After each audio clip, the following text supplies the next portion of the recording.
Hi class, in this video we're going to talk about chapter number 1 in your chapter 2 mind tap homework. So this homework deals with something called the circular flow diagram.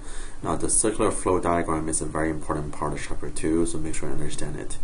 Now we have two types of marketplace. The most common one is the one we got used to, is the market for consumer good and service. So that's called the market for good and service. The market for good and service is when our consumers, like you and me, when we go to grocery stores, when we go to gas stations, when we go to Walmart, HEB, when we buy stuff for us, for the household, that's the market for good and service. The other market, we don't always think about it, but it's also very important for the economy. It's called the markets for factory production. So for market for factory production, the supply demand is totally reversed. Now, in the first one, in the market for good and service, the consumers, so we are the demand side, and then companies, they're the supply side. Now, in the market for factory productions, is household, so we consumers, we now become the supply in the market for factory productions, because we're the one who supply labors, we're the one who supply capitals, raw materials, and then it's companies on the receiving end, also on the demanding side. So companies, they're the demand side of the market for factory productions. Okay, so let's look at the question. So question says, based on this model, household earn income.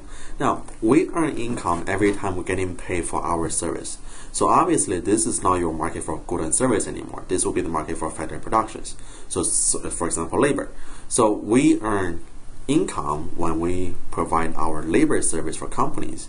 So which means when company pay for our labor in the factory of production, we're getting our income back. So to answer the question, household earn income when, let me see, go down a little bit.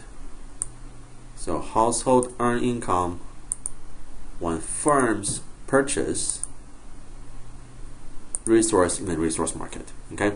Now the second part we have these three different situations. We need to identify which one is the resource market, which one's the product market or the factory production market. So first one says Lucia spends $10 to buy a box of aspirin. Now aspirin is for consumers, it's for the household to buy. So this will be the resource market. And then second one, Kenji spent $150 to purchase legal service from Roman and Martin Associate.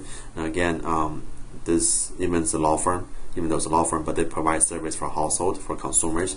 So this is also, oh, I'm sorry, this is the reverse. This is the product market, and this is the product market. So the resource market is your factory production. The product market is your good and service. So this will be the market for factory production. This will be the market for good and service. Now, next one. Lucia earns $650 per week working for Roman and Martin Associate.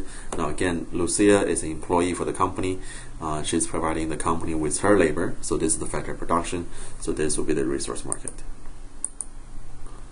Okay, and last one, which of the element of this scenario represent a flow from a firm to a household? So this can be dollars, input, output, anything. So first it says Lucia's labor. Now Lucia is an employee of the company. She's a household. So she's supplying labor to the company. So this one is the household to labor. So that's not right. And then the second one is the aspirin Lucia received. Now this is the market for good and service. So the company produced aspirin and they will send it to Lucia. So this will be the company to Lucia. Okay, so to household. And the next one, the $350 per week Kenji earns working for Philmar Pharmacy. So Kenji earns the money from Philmart Pharmacy. So pharmacy send the money to Kenji. So which means this will be the money is coming from the company to household. Okay, so that's also good. Now last one says $150 Kenji spent to purchase service from Roman and Martin Associate. Now this $150 is going from Kenji to the company, so from consumer to company. Therefore, that's not the answer. Okay, so that's a good answer for it. Now let's check if you got it right. So grade it now, and we got it good, and good, and good. Okay, so we got all right. So look at the answers and then compare to your answers. If you have any question, let me know. Okay, thank you very much. Bye bye.